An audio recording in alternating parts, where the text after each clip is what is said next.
Hey everyone, hope you've had a wonderful week. This week we're going to learn about the mitzvah, and read about the mitzvah, I should really say, of Pesach Sheni.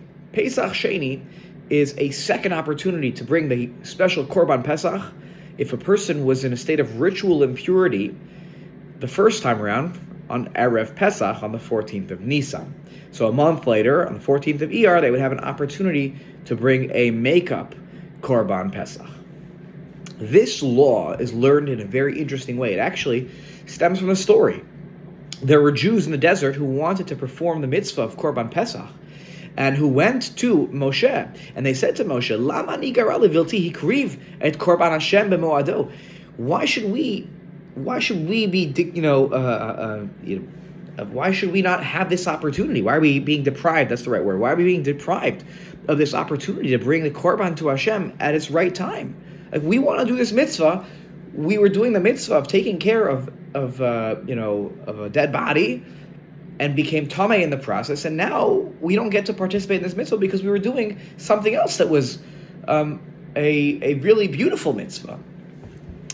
So Rashi says that Shahatameim Amru, that those who were impure, they had said in part of this question was, Sheyakrivu Alehem B'Kohanim Tahorim. You know what? We can't go in there ourselves because we're tamei. But how about there are Kohanim who are ritually pure? They'll bring the korban on our behalf and they'll eat it. And Reb Moshe Feinstein in his Perush Dorash Moshe says it's a very odd comment that Rashi has. He says, Tamua me'od, it's really a wondrous statement. Because if you have in mind to give a korban or bring a korban on behalf of someone who is tamei, who's impure, that invalidates the korban. So it's odd that there would be a suggestion, which is really from the Gemara in Pesachim, that there would be such a suggestion. Oh, bring the korban on my behalf. You can't do that. That's not how it works. A Kohen can't bring a korban on your behalf if you're in a state of ritual impurity. It doesn't work.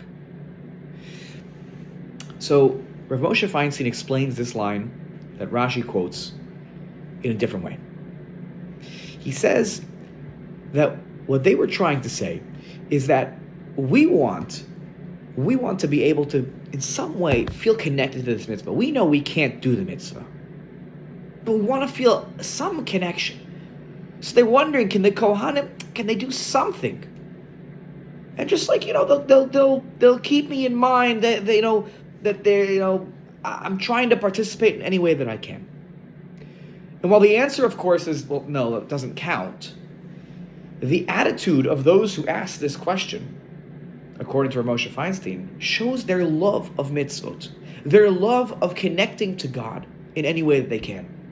And while in this case the answer is no, you cannot do that, the fact is that is the attitude and the approach we ought to take when we think about our connection to Torah and to Hashem. What more can we do? Even when we can't participate in something, have me in mind. Do what we can, even if it's not the most ideal way to do something. Do what we can, what's in our grasp to do. And ultimately, the answer to these people in the Midbar, in the desert, who wanted to participate but could not, was, you know what? You're making a great point, and your love for Hashem is special. Come back a month from now, and you'll have your opportunity to bring a Pesach Sheni. You'll have an opportunity to make up what you missed, and you'll get the full, authentic experience. When we go as far as we can go in connecting with God and in His mitzvot, hopefully we'll be rewarded with being able to, later on in our lives, being able to fulfill mitzvot fully and properly in the way that it's meant to be done. Hope everyone has a Shabbat Shalom. I hope to see you in Shul.